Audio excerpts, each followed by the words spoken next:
back on Netflix with Jake Paul and Mike Tyson, which was the main event on the card. I didn't love it from the get-go. Like, from the start, I was looking at it going, let's think about this logically, right? If Mike Tyson wins this fight, what next will Netflix have to promote? There's no product there for them to deal with, right?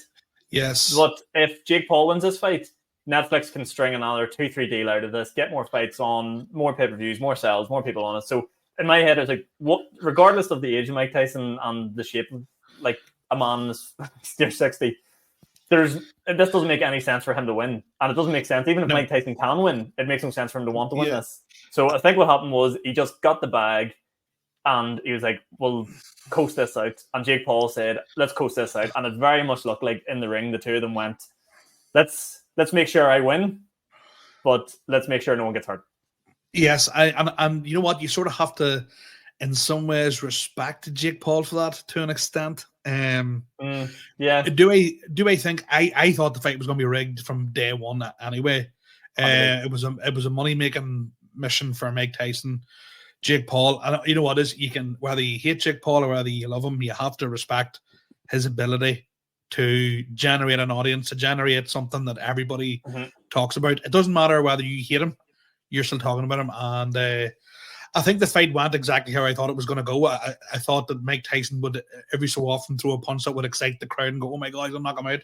Yep. But I think Jake Paul, who people always like diminish his ability as a boxer, and do I think he could beat Canelo Alvarez? Absolutely not.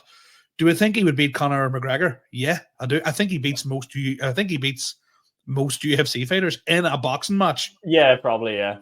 Because he's not. He actually can fight, right? So we're putting that to one side, but we're just also forgetting he keeps fighting people that can't fight. Yes, boxing. Exactly. Yes. So like the only boxer he's ever fought, the only active boxer he fought, he lost to. And let's put it bluntly, Tommy Fury has no boxing sort of pedigree. No. So like that's what I'm saying. There, so like Roe Boyle beats Jake Paul. that's Roe Boyle. Roe Boyle beats Jake Paul. Like, Roe Boyle in Strabane, that is the money fight. Got out the Ulster Hall next year. I'm telling you, Roe Boyle beats Jake Paul. I'm telling you. I think so. I know that actually boxes beats Jake Paul, but that's not what we want to see anymore. I think this is closer now. What he's promoting, what he's doing is closer now to the WWE than what it is to boxing. And everyone just accepts that. That's fine. But the best thing that'll happen to him is someone knocking him out.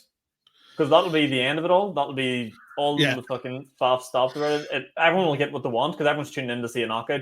The longer these things go on without a knockout, the less people are going to tune into them. Yeah, so essentially what Jake Paul and Logan, his brother, are two geniuses when it comes to. So I think I do think he'll fight again 2-3 times, and then he will go for a belt, and then that'll be rigged that he might fight somebody. And they will stop him, and he'll go, "Well, look, I give it my best. Yeah, I only started boxing 6 years ago. Never in my wildest dreams did I think I could blah blah whatever they're going to spin it." And you know what? I'm here for it. I'm here for it all. Stop me, and I am here for it. Like, although the only thing I'll say is no more 3 a.m.s, 4 a.m.s. Get it on at 6 o'clock in the afternoon, 9 o'clock at night, 12 o'clock at night. Stay up for it, but 3 a.m., 4 a.m. No, get it to Riyadh. Give it to the boys. Give it to the boys. Put it in the Burge. Yeah, but that's what I'm saying. Like, it is, but it's the most watched boxing fight in history. What? If I'm not wrong, or the second. I'm telling you, it's the biggest. It's the second most streamed. I think it's the biggest one from Pacquiao and Mayweather. Really? I mean, Joe, why though? Because how many people have Netflix and you didn't have to pay for it? But I think it's even like the most eyes on it. So it's like, yeah. So but you think there was hardly any illegal streaming back in Mayweather Pacquiao days where like, hey, everybody, so it's much of a muchness, but it's like, but then again, like people would have paid a $5, so you could have signed up for Netflix for a month. Yeah. Watch the fight and then cancel your. But it's what's so good about it is, and we're getting into like the streaming genius of it all, is that if I pay $15.99 for a TNT pay-per-view pass, all I get is that one fight. Whereas if I pay $5.99 for Netflix, I'm on watching the Jake Paul fight and going, "Oh fuck, they have that new series, Better Call Saul or whatever the fuck," and then you're on. And how many people's going to forget How many people's going to forget to cancel it after a month? Loads. Who cancels? Who cancels subscriptions? I'm paying Would I stuff be I don't even know. Would I be surprised if Money McAlevy's involved in that fight arrangement? Definitely not. Definitely not. That is, but This is yeah, way it back is. to the end season. It is one of those ones where, like, yes, it is a farce, but as you say, it's entertainment, and I think that's how it's going down that WWE route. But it's like, you think the fans that they have and the loyal fans that they have, I just think, take him for what he is, and I think. And to me, it's kind of embarrassing when real boxers are calling them out. Yeah, it is. Because they know it's a money fight. They're like, oh, please fight me so I get this payday. Yeah, but Jake Paul's going, I'm never fighting you, so you can call me out all you like. And I'll win every like slabber match on Twitter because I have 100 million fans. You've 6. This is the bit I can't get my head around, right? All these boxers, all these people want to be world champions. And yes, good on you. That's exactly what you should focus on. This is your career sport. Everyone goes, this YouTuber is trying to pass over into boxing, right?